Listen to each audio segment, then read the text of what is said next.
Okay sir, sir start ചെയ്തോളൂ. Okay okay. അപ്പോൾ നമ്മുടെ എക്സാമിനേഷന് 10 ക്വസ്റ്റ്യൻ ആയിരുന്നു. അപ്പോൾ നമ്മൾ പഠിപ്പിച്ച പാറ്റേൺ അനുസരിച്ച് തന്നെയാണ് ക്വസ്റ്റ്യൻസ് എല്ലാം ചോദിച്ചിരിക്കുന്നത്.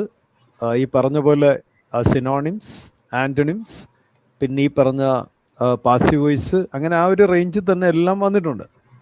നിങ്ങളത് എങ്ങനെ അപ്രോച്ച് ചെയ്തു എന്നുള്ളത് എനിക്കറിയില്ല. നിങ്ങളുടെ ഇൻഡിവിജ്വൽ ആയിട്ടുള്ള കൈപ്പബിലിറ്റി അനുസരിച്ചായിരിക്കും നിങ്ങൾ ചെയ്തത്. എങ്കിലും നിങ്ങൾക്കൊന്ന് ചെക്ക് ചെയ്യാൻ വേണ്ടി നമ്മൾ ഈ ക്വസ്റ്റ്യൻസിലൂടെ എല്ലാം കടന്നു പോവുകയാണ്. അപ്പോൾ നമ്മുടെ ആദ്യത്തെ question, choose the option opposite in meaning to the word given below. ആദ്യത്തേത് ആന്റണിം എഴുതാനായിരുന്നു, ഓപ്പോസിറ്റ് എഴുതാനായിരുന്നു. ആ വേർഡ് ഇൻറ്റഗ്രിറ്റി എന്നുള്ള വാക്കാണ് ചോദിച്ചത്. ഇൻറ്റഗ്രിറ്റി എന്ന് പറഞ്ഞാൽ നമുക്കറിയാലോ, ഇന്ത്യയുടെ തന്നെ ഇൻറ്റഗ്രിറ്റി. അപ്പോൾ അത്രത്തോളം ഐക്യം, കെട്ടുറപ്പെന്നുള്ളതാണല്ലോ. എന്ന് വെച്ചാൽ ദുർബലത ഇല്ലായ്മ എന്നുള്ളതാണ് കെട്ടുറപ്പ് കൊണ്ട് ഉദ്ദേശിക്കുന്നത്. അപ്പോൾ അതിനകത്ത് കാണുമ്പോഴേ അറിയാം, ദുർബലത എന്നുള്ള വാക്കെന്ന് പറയുമ്പോൾ ഫ്രജൈലാണ്. ഫ്രജൈൽ എന്ന് വെച്ചാൽ അറിയാമല്ലോ, ഈസിലി ബ്രോക്കൺ, പെട്ടെന്ന് പൊട്ടിപ്പോകാവുന്ന ഒരു കാര്യത്തിനെയാണ് നമ്മൾ ഫ്രജൈൽ എന്ന് പറയുന്നത്, ദുർബലമായിട്ടുള്ള. ഇപ്പം ഇൻറ്റഗ്രിറ്റി എന്ന് പറഞ്ഞാൽ എന്താ? പൂർണ്ണത, പരിപൂർണത, ചേർച്ച. പിന്നെ ഇൻറ്റഗ്രിറ്റി എന്ന് ഓണസ്റ്റി എന്നുള്ളൊരു മീനിങ് കൂടിയുണ്ട്. അപ്പോൾ അതിൻ്റെ കറക്റ്റ് ആൻസർ എന്ന് പറയുമ്പോൾ ഈ കോംപ്ലൈസൻസ് വരില്ല, ഈ പറഞ്ഞ ഇൻറ്റൻസിറ്റി വരില്ല, ഒബീസൻസ് വരില്ല. അപ്പം ഫ്രജൈലിറ്റിയാണ് കറക്റ്റ് ആൻസർ. എന്തായാലും ഈ ക്വസ്റ്റിനകത്ത് എനിക്ക് കിട്ടിയേക്കുന്നതിനകത്ത് മാർക്ക് ചെയ്തിരിക്കുന്ന ഫ്രജൈലിറ്റിയാണ്. അത് കറക്റ്റ് ഉത്തരമാണ്, അത് എഴുതിയിട്ടുണ്ടെങ്കിൽ. ഓക്കെ, അടുത്തത്, choose the option which correctly fills in the blank. എന്ന് വെച്ചാൽ ആരുടെയെങ്കിലും ഒരു ഉത്തരം തെറ്റിയിട്ടുണ്ടെങ്കിൽ ആരും വിഷമിക്കൊന്നും വേണ്ട, നമുക്കത് ഇനി കറക്റ്റ് ചെയ്യാത്രേ ഉള്ളൂ. അതിൻ്റെ ഒരു ടെൻഷൻ അങ്ങനെ ആയി പോയെന്നൊന്നും ചിന്തിക്കണ്ട. ദ നാഷണൽ ഹൈവേ ദേശീയപാത runs dash hill and plain. ഇതിൻ്റെ മുകളിലൂടെയൊക്കെയാണ്. അപ്പോൾ എബവ് എന്ന് വെച്ചാൽ ഒരുപാട് ഉയരത്തിലാവും. തൊട്ട് മുകളിൽ നിന്ന് നമ്മൾ വേലിക്ക് മുകളിലൂടെ ചാടി എന്ന് പറയുന്ന പോലെ നാഷണൽ ഹൈവേ എന്തിൻ്റെ മുകളിലൂടെ പോകുന്നു എന്നാണ്. അപ്പോൾ ഇവിടെ സംശയിക്കുന്ന ബിലോ എന്തായാലും വരില്ല. ഇൻറ്റു ഉപയോഗിക്കാം, ത്രൂ എന്ന് പറയാം, പക്ഷേ ഇൻറ്റു തെറ്റാണ്. അപ്പോൾ ഇതിനകത്തും മാർക്ക് ചെയ്തിട്ടുണ്ട്, അത് പക്ഷേ തെറ്റാണ്. പക്ഷേ നമുക്ക് എടുക്കാവുന്നത് രണ്ടെണ്ണത്തിൽ ഏതാണ് ബെസ്റ്റ് എന്നുള്ളത് നോക്കണം. എബവ് വേണോ ഓവറാണോ? അപ്പോൾ തീർച്ചയായിട്ടും നമുക്കറിയാം ഓവറാണ് ഒരു അബ്സല്യൂട്ടായിട്ട് നമുക്ക് പറയാവുന്ന ഒരു ആൻസർ, ഓവറാണ്. അപ്പോൾ അത് national highway runs over hill and plain എന്നാണ്. അപ്പോൾ അതൊന്ന് വായിച്ചു നോക്കുമ്പോൾ അറിയാം എന്തിൻ്റെ മുകളിലൂടെയാണ്. ജംപ്ഡ് ഓവർ ദ ഫെൻസ് എന്നൊക്കെ പറയില്ല, ഞാൻ വേലിക്ക് മുകളിലൂടെ ചാടി എന്ന് പറയുക. മറ്റേത് above the world so high എന്നാണ് പോയമിനകത്തൊക്കെ പറയുന്നത്. നെക്സ്റ്റ് ക്വസ്റ്റ്യൻ, അത് അറിയാലോ, ആ ഒരു പ്രിപ്പോസിഷൻ്റെ ആപ്ലിക്കേഷൻ ആയിരുന്നു ചോദിച്ചത്, രണ്ടാമത്തെ ക്വസ്റ്റ്യൻ. മൂന്നാമത്തത് വീണ്ടും ഒരു സിനോണിമിലേക്ക് വരികയാണ്. അപ്പോൾ വാക്കുകളെല്ലാം ഒന്നും കൂടി ഒന്ന് ക്ലാരിറ്റി വരുത്താൻ വേണ്ടി ഞാൻ ഒന്നും കൂടെ ഒന്ന് റേസ് ചെയ്തേക്കാം. അതായത് ഫാസ്റ്റിഡിയസ് എന്നുള്ളതിൻ്റെ സിമിലറായിട്ട് വരേണ്ട, നിയറസ്റ്റ് മീനിങ് വരേണ്ട വാക്കാണ് ഫാസ്റ്റിഡിയസ് എന്നുള്ളത്. അപ്പോൾ ഫാസ്റ്റ് എന്നുള്ളത് വേഗത്തിൽ നിന്നാണ്, സ്ട്രോങ് എന്ന് വെച്ചാൽ ശക്തി എന്ന് മാത്രമാണ്, ഫാഷനബിൾ, ഇത് മൂന്നും ഫാസ്റ്റിഡിയസായിട്ട് ബന്ധമില്ല എന്നുള്ളത് നമുക്ക് കാണുമ്പോഴേ അറിയാം. ഫാസ്റ്റിഡിയസ് എന്ന് പറയുമ്പോൾ ഇപ്പം നമ്മൾ പറയാറില്ല, someone who is very careful എന്ന് പറയാറുണ്ട്, someone who is very precise and എന്താ പറയുക, ആൻഡ് പേയ്സ് ക്ലോസ് അറ്റൻഷൻ, വളരെ ശ്രദ്ധ കൊടുക്കുന്ന ഒരു വ്യക്തി. അപ്പോൾ ഫാസ്റ്റിഡിയസിൻ്റെ സിനോണി എന്ന് പറയുമ്പോൾ നമ്മൾ കറക്റ്റായിട്ട് നോക്കിയാൽ ഇതിൽ നാലാമത്തെ മെറ്റിക്കുലസ് എന്നുള്ള വാക്ക് കറക്റ്റാണ്. മെറ്റിക്കുലസ്, METICULOUS, നിങ്ങൾ എഴുതി കാണുമെന്ന് വിചാരിക്കുന്നു.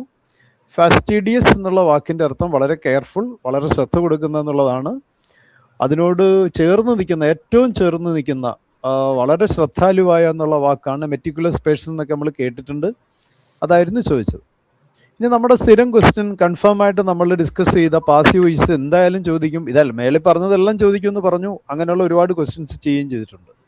നാലാമത്തെ ചോദ്യം ഇതാണ്, choose the option in which voice in the given sentence has been correctly changed. നിങ്ങൾ ആദ്യം മനസ്സിലാക്കേണ്ടത് ഇതിനകത്ത് രണ്ട് സബ്ജക്റ്റ് ഉണ്ടെന്ന് നിങ്ങൾക്കറിയാം. ഡയറക്റ്റ് സബ്ജക്റ്റ് അല്ല, object. I gave you A pen last year. അപ്പോൾ യു എന്നുള്ള ഒരു ഓബ്ജക്റ്റ് ഉണ്ട്, എ പെൻ എന്നുള്ള ഒരു ഓബ്ജക്റ്റ് ഉണ്ട്.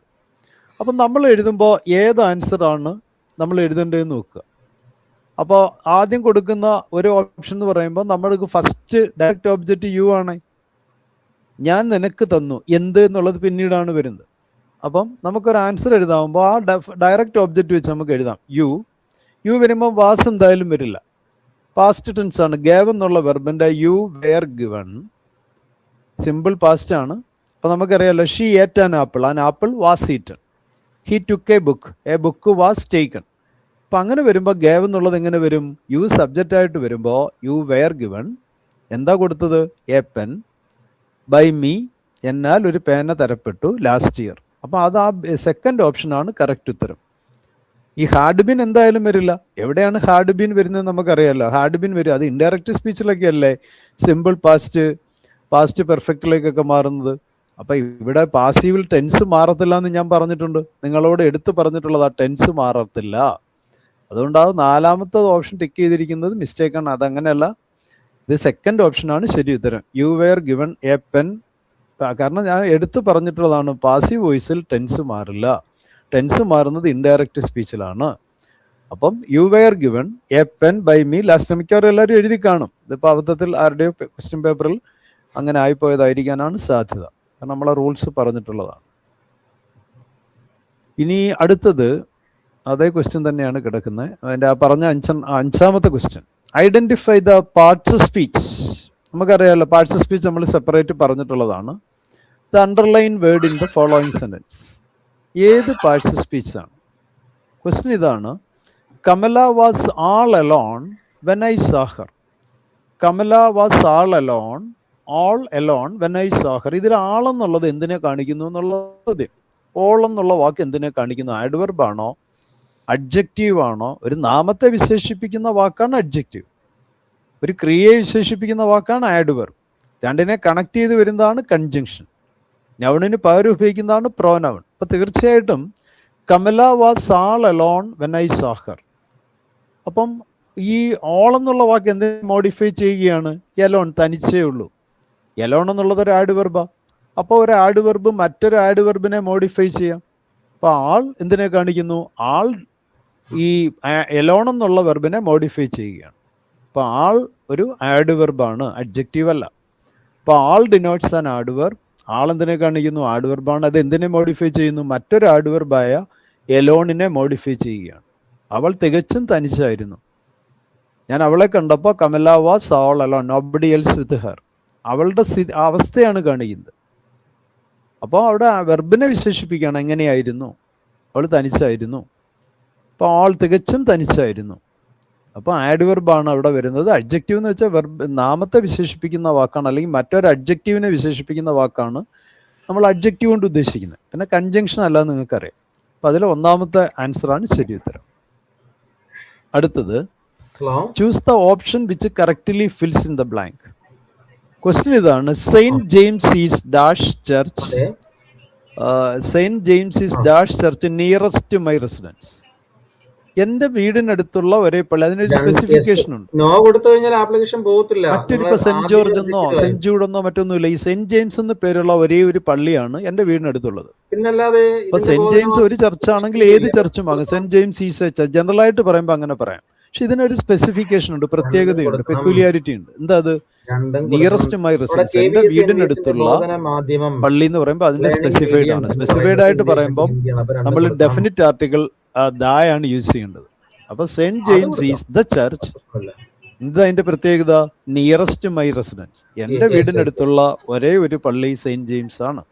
അപ്പൊ ദ എന്നുള്ളത് കറക്റ്റ് ആണ്, ഇതിനകത്ത് എഴുതിയിട്ടുണ്ട്, കറക്റ്റ് ആയിട്ട് മാർക്ക് ചെയ്തിട്ടുണ്ട്. ഇനി അടുത്തത്, identify the clause of the underlined part of the following sentence. That he would score a century is almost certain. That he would score a century is almost certain എന്നാണ് കൊടുത്തിരിക്കുന്നത്. അതിൽ is almost certain എന്താണ്, ഇത് ഏത് ക്ലാസ്സിൽ വരുന്നു എന്നുള്ളതാണ്. നിങ്ങൾക്കറിയാം ഒരു സെന്റൻസിൽ ഡിപ്പെൻഡന്റ് ക്ലാസ്സും ഇൻഡിപെൻഡന്റ് ക്ലാസ്സും ഉണ്ടെന്ന് നമുക്കറിയാം, നമ്മൾ പഠിച്ചിട്ടുണ്ട്. പ്രിൻസിപ്പൽ ക്ലാസ്സും മെയിൻ ക്ലാസ്സും. അപ്പൊ ഇതിനകത്ത് സബോർഡിനേറ്റ് ക്ലാസ് അല്ലെങ്കിൽ നൗൺ ക്ലാസ് എന്ന് പറയുന്നത് ഇതിന്റെ ആദ്യ ഭാഗമാണ്. That he would score a century, അതാണല്ലോ അതിന്റെ സബ്ജക്റ്റ് ക്ലാസ് എന്ന് പറയുന്നത്. പക്ഷേ ഈസ് ഓൾമോസ്റ്റ് സർട്ടൻ എന്നുള്ള ഭാഗം ഏത് ക്ലാസ്സിൽ വരുന്നു എന്നാണ് ചോദിച്ചിരിക്കുന്നത്. അപ്പൊ നമുക്കറിയാം അതൊരു വെർബ് കണക്ട് ചെയ്ത് വരുന്ന ഈസ് തുടങ്ങുന്ന ഒരു വെർബ് ക്ലാസ് ആണ്.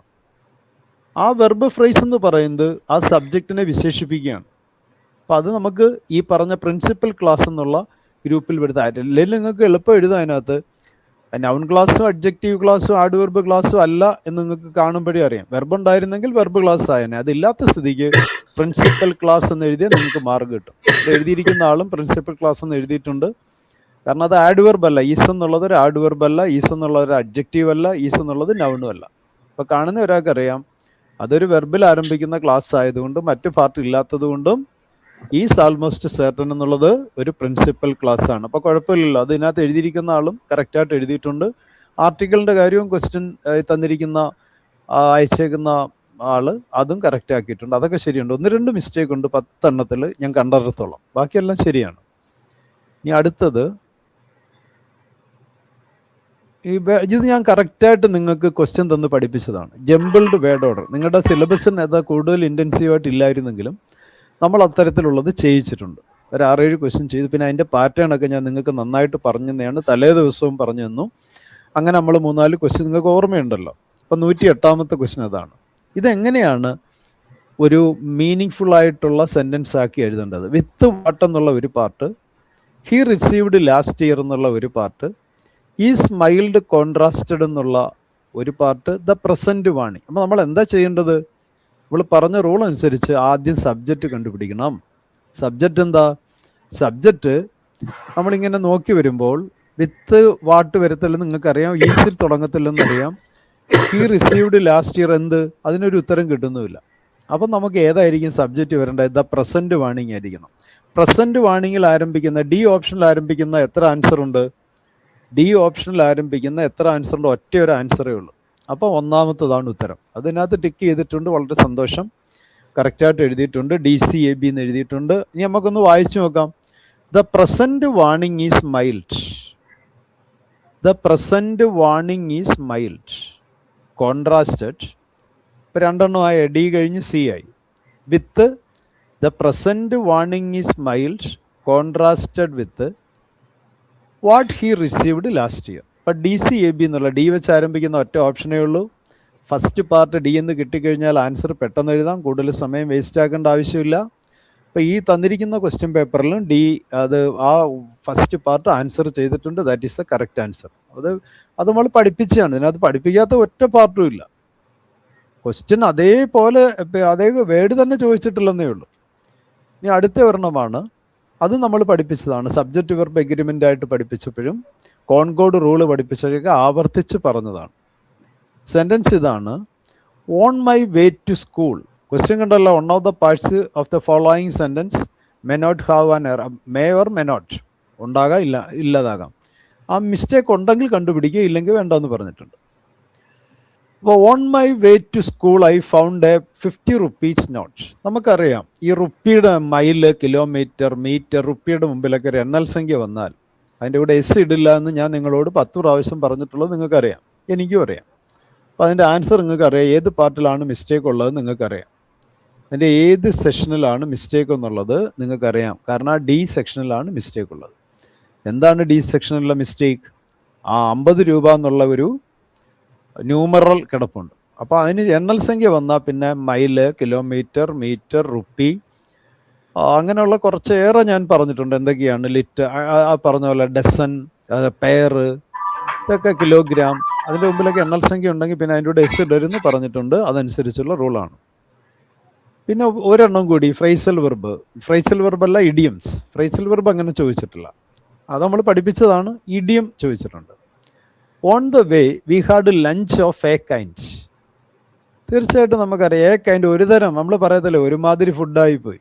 കേൾക്കുമ്പോഴേ അറിയാം നമുക്ക് അത്രയും സാറ്റിസ്ഫൈഡ് അല്ല. Lunch was unsatisfactory, lunch was an unusual one, lunch was not a proper one. ഒരു നിലവാരമില്ലാത്ത ഫുഡായിരുന്നു എന്ന് പറയാറ്. അപ്പോൾ ഓഫ് എ കൈൻഡ് അർത്ഥം നമുക്കറിയാം ഓഫ് എ പുവർ കൈൻഡ്. അപ്പോൾ തീർച്ചയായിട്ടും എൻ്റെ കൺസെപ്റ്റിൽ നല്ല ക്വസ്റ്റ്യൻ ആയിരുന്നു. നല്ല രീതിയിൽ നമ്മൾ പഠിപ്പിക്കാത്ത ഗ്രാമർ ഭാഗം ഒന്നും ചോദിച്ചിട്ടില്ല. എന്നാൽ ചില കാര്യങ്ങൾ ഇച്ചിരി യുക്തിപരമായി എഴുതണമെന്നുള്ളത് ശ്രദ്ധിക്കേണ്ടതാണ്. എങ്കിലും ഈ തന്നിരിക്കുന്ന ക്വസ്റ്റ്യൻ പേപ്പറിൽ തന്നെ 10 എണ്ണത്തിൽ ഒരു 8 എണ്ണത്തോളം ശരിയായിട്ടാണ് ഞാൻ കാണുന്നത്. എന്തായാലും എല്ലാവരും 10 എണ്ണവും ശരിയാക്കി കാണുമെന്നാണ് എൻ്റെ വിശ്വാസം. അപ്പം ടെൻഷനൊന്നും ഇല്ലാതെ എഴുതാമായിരുന്നു. അപ്പോൾ ഇംഗ്ലീഷിനെ സംബന്ധിച്ച് നിങ്ങളുടെ മറ്റുള്ള details, if anybody has any further reference required you please inform it. മറ്റുള്ളവർക്ക് ഇനിയും കൂടുതൽ വിവരങ്ങൾ അറിയണമെങ്കിൽ തീർച്ചയായിട്ടും കോൺടാക്ട് ചെയ്താൽ അത് പറഞ്ഞുതരാം. അപ്പോൾ തൽക്കാലം for the time being I conclude the topic. ഇപ്പോൾ നമ്മൾ വെറും ക്വസ്റ്റ്യൻ പേപ്പർ ഒന്ന് ആൻസർ ചെയ്യുന്നു മാത്രമേ ഉള്ളൂ. ഓക്കെ.